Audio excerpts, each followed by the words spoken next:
Yo, what's up mga kabs? Psst, kita nyo naman kung sino tinatatuan ko.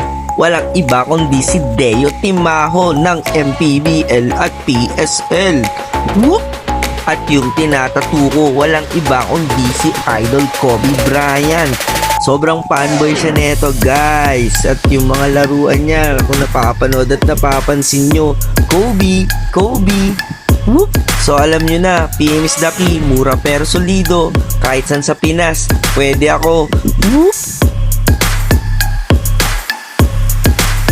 So guys, magandang gabi. Kita nyo naman pare, first time ko magpatatak pare. Kay Boss Prince Tattoo PH pare. Follow nyo siya, tingnan nyo yung gawa pre.